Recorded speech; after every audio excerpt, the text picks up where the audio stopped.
Salut et bienvenue dans cette toute nouvelle vidéo. Aujourd'hui on va parler d'un film d'horreur slasher un peu... tu vas comprendre très vite. Aujourd'hui on va parler de 75 secondes pour survivre dans cette nouvelle vidéo, tout ressorti des sentiers battus, que j'ai nommé, mesdames, messieurs, s'il vous plaît, un Cognot Bataillon générique.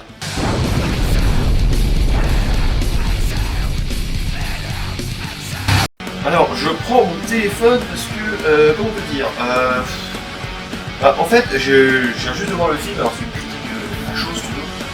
Donc c'est chaud, non, plus chaud maintenant. Déjà, le film est fait par le producteur de Blade. Déjà, tu sens que le mec, il voulait vendre son film comme, parce que c'est un bon film, après tout. Enfin bref. Tout de suite, on s'attaque au film. Le film est déjà réalisé par Brian Hook, comme vous voyez dans le film, avec Dean Taylor. À la distribution, on y retrouve Rutger Hauer, que tu as vu dans des films comme Blade Runner, le premier, pas le Blade Runner de 2049, qui est complètement nul, je suis désolé, avec Anton Towner, qui vous connaissez pour Coach Carter, la proposition, l'équipe de coach. Ainsi, on y retrouve notamment dedans Amy Garcia, qui n'est pas la fille de Sergent. C'est nul! Tu as pu voir dans la série Lucifer, Christmas with You, Une famille du tonnerre, Lucifer Morningstone, Dexter et notamment le très mauvais remake de Robocop sorti en 2014. Alors maintenant on va s'attaquer au synopsis, c'est parti. Alors le film nous raconte l'histoire de 15 gamins qui n'ont rien d'autre à foutre que de passer des appels téléphoniques, genre leur faire des pranks aux gens au téléphone, c'est tellement rigolo. J'ai vos enfants en otage. Vous tenez à les avoir en vie. Je vous avais pourtant bien dit de ne plus jamais composer ce numéro, les gars. Qu'est-ce que tu veux que ça nous foute ton dut? Vous allez avoir des ennuis. Je vais le dire à... Mais sauf qu'il y en a un à qui ça énerve. Alors du coup il le fait comprendre en allant massacrer la famille.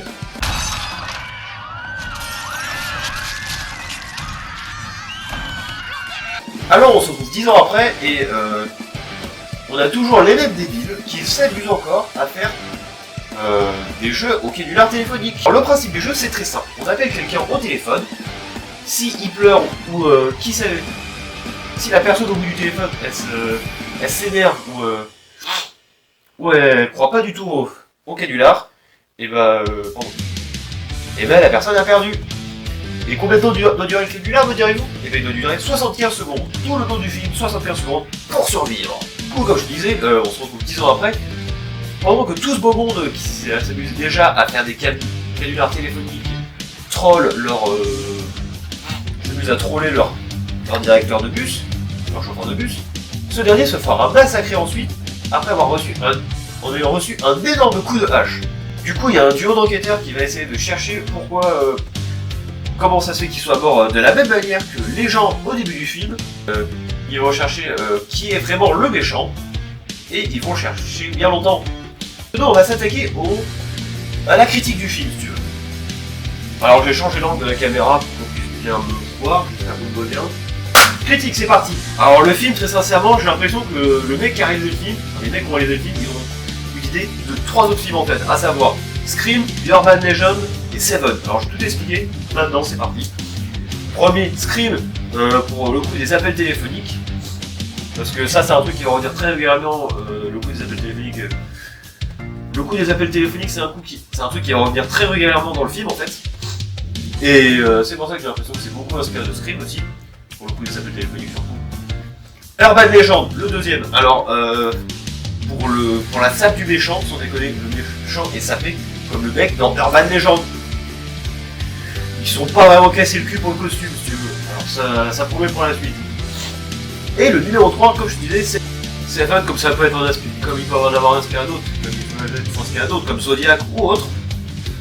Putain, 2 films de David Fincher dans toute cette vidéo. C'est dégueulasse. Comme je te disais, ils peuvent être Seven ou Zodiac. Surtout Seven pour le côté duo de flics. À la place de Morgan Freeman et Brad Pitt, on a une asiatique et un papy. Bon, je respecte le choix, hein. C'est bien comme ça. Voilà, ça c'est un peu mon point de vue. Et comme je te disais, dans le film, il est très cliché, je trouve. Alors, pourquoi il est très cliché? Parce que déjà, dans la station-service, il y a une fille qui veut aller faire pipi. Et qu'est-ce qu'elle va faire pour aller faire pipi? Ils vont s'arrêter à la station-service. Et vu qu'ils vont s'arrêter à la station-service, t'as un espèce de vieux redneck dans une vieille station toute pourrie qui va leur donner les clés pour aller aux toilettes. Mais sauf que sur Redneck, je trouve intéressant quand même. C'est là que ce soit un cliché le vieux de la station-service. Pour tous les films d'horreur qu'on croise, des tours mortels, la bouillie des débuts, etc. Je trouve que c'est quand même une bonne idée de mettre ce Redneck, parce que à la fin il sert pour quelque chose, tu verras, je te spoil pas. Il repart, mais le scénario, comme je te disais, il est très cliché quoi. Puis déjà, premièrement, ça se passe le scénario sur un campus. Après l'introduction, ça se passe sur un campus, tu sais, pour la scène d'ouverture où on nous présente un peu tous les personnages un peu teubés qu'on va suivre en poursuivre. Et notamment, on y trouve, j'allais te dire, un scénario genre des gens vont faire la fête dans un endroit complètement paumé et vont se faire agresser par un tueur. Voilà. Ça reste des... Bon après c'est un scénario de slasher, j'ai envie de te dire, c'est un peu basique, c'est normal. Et puis surtout, on a des cuts complètement mal faits et complètement nuls, même pas bien gérés, j'ai envie de te dire. Puis la vision du tueur, qui est, t'as l'impression que le mec il a juste envie d'essayer de réinventer un truc, alors que nous on n'invente rien du tout, il a juste mis un filtre complètement dégueulasse sur sa vidéo pour montrer hey, regarde, je suis le tueur, je te suis de partout. Voilà. Puis ouais, le scénario est sympa quoi. Les morts à la hache, c'est un peu sympa on va dire, c'est pas vraiment original. Bref, le tueur il a le même modus operandi que le tueur dans Urban Legend, c'est-à-dire il tue les gens à la hache. Le scénario il est pas hyper original, c'est toujours la même bande de débits qu'on va trouver dans les films de slasher. Il n'y en a pas vraiment plus évolué. Il n'y en a pas vraiment un qui est plus évolué que l'autre dans les films de slasher, mais je suis désolé. Bref, tu as compris. Et puis notamment, c'est tout ce que j'allais dire.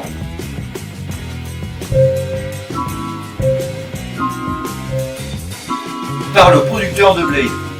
Alors tu sens que le mec il a juste voulu mettre l'étiquette de par le producteur de Blade pour qu'il attire les gens sur son film parce que tu sens que le gars n'avait pas tellement confiance dans son film et puis le film c'est un énorme raté si tu veux pour moi. Il est pas du tout original, enfin après c'est un slasher mais bon le tueur il est même pas marquant du tout, c'est un copier-coller de Urban Legend sans déconner. Puis les raisons du tueur à la fin elles sont complètement stupides, enfin. J'ai à la fois de la compassion pour le tueur puis à la fois je trouve ça un peu bête parce que bref tu verras le film. Je laisse voir le film, je te le mets ici si ça t'intéresse.